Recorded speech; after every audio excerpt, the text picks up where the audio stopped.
Shalom, selamat pagi Bapak Ibu yang terkasih dalam nama Tuhan Yesus Kristus.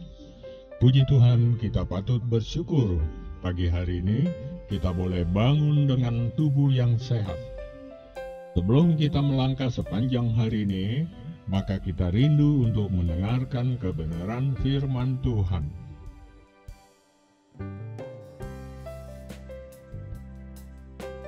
Kebenaran firman Tuhan hari ini adalah mencari penolong yang sepadan. Kita yang mencari, Tuhan yang memilih. Saudara yang terkasih dalam Kristus, mari kita baca Alkitab dari Kejadian 2 ayat 18 sampai dengan 22. Demikianlah firman Tuhan. Tuhan Allah berfirman, "Tidak baik kalau manusia itu seorang diri saja. Aku akan menjadikan penolong baginya yang sepadan dengan dia."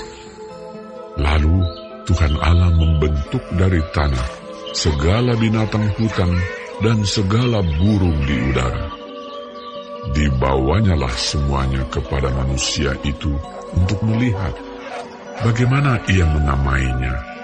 Dan seperti nama yang diberikan manusia itu kepada tiap-tiap makhluk yang hidup, demikianlah nanti nama makhluk itu. Manusia itu memberi nama kepada segala ternak, kepada burung-burung di udara, dan kepada segala binatang hutan. Tetapi baginya sendiri, ia tidak menjumpai penolong yang sepadan dengan dia. Lalu Tuhan Allah membuat manusia itu tidur nyenyak. Ketika ia tidur, Tuhan Allah mengambil salah satu rusuk daripadanya, lalu menutup tempat itu dengan daging. Dan dari rusuk yang diambil Tuhan Allah dari manusia itu, dibangunnyalah seorang perempuan, lalu dibawanya kepada manusia itu.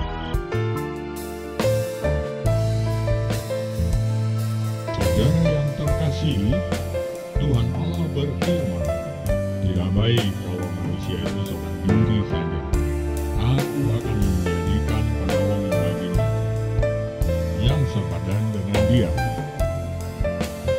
Tuhan menciptakan manusia sebagai makhluk sosial yang butuh sesamanya, karena manusia diberikan tanggung jawab yang besar, yaitu harus memelihara dan mengolah tempat di mana manusia itu diam, dan karena tujuan tugas tersebut tidak dapat dikerjakannya sendiri.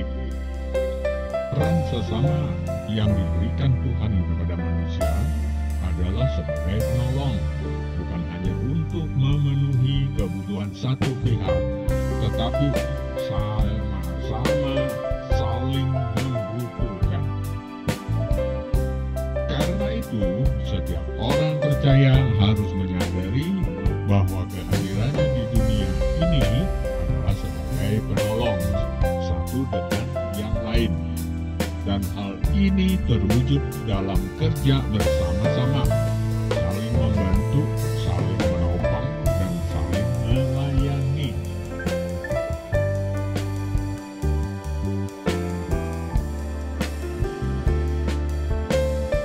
Saudara yang terkasih, Tuhan Allah berfirman, "Tidak baik kalau manusia itu seorang diri saja.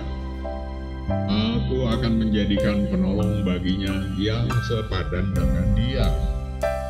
Penolong yang sepadan berarti lambang dari kekuatan yang menyatakan juga bahwa Tuhan sebagai penolong Israel, seperti yang tertulis di Mazmur 33 ayat yang ke-20.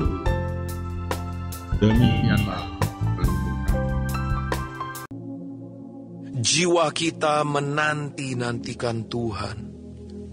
Dialah penolong kita dan perisai kita. Saudara yang terkasih, penolong dalam pengertian perempuan atau istri sejajar sebagai pendamping yang berinisiatif dan menjadi mitra laki-laki atau suami. Saudara yang terkasih, Kata sepadan mempunyai nilai yang sama, sebanding, seimbang. Berarti Adam diciptakan sama uniknya dengan Hawa. Juga menunjukkan fungsi dan tanggung jawab suami istri yang sama besarnya. Walaupun secara otoritas suami memegang peranan sebagai kepala dan istri sebagai penolong, di mana suami dan istri punya tanggung jawab yang sama dalam menggenapi visi Allah. Keluarga Kristen sebagai orang percaya harus mengakui bahwa setiap ciptaan Tuhan memiliki kelebihan dan kekurangannya, sehingga kepada setiap orang perlu diberi kesempatan yang sama untuk berkarya, baik sebagai pengambil keputusan dari suami maupun sebagai pengelola dan pemelihara dari sang istri. Dengan demikian, tidak akan ada monopoli pekerjaan atau peran dan juga tuntutan akan keseimbangan kerja antara laki-laki dan perempuan. Marilah kita mempraktekkan peran saling menjadi penolong satu dengan yang lain yang dimulai dari keluarga kita lebih dahulu. Demikianlah firman Tuhan hari ini. Tuhan Yesus memberkati kita semua. Haleluya. Amin. Subscribe ya, dan bunyikan loncengnya untuk membangun kanal kami. Terima kasih.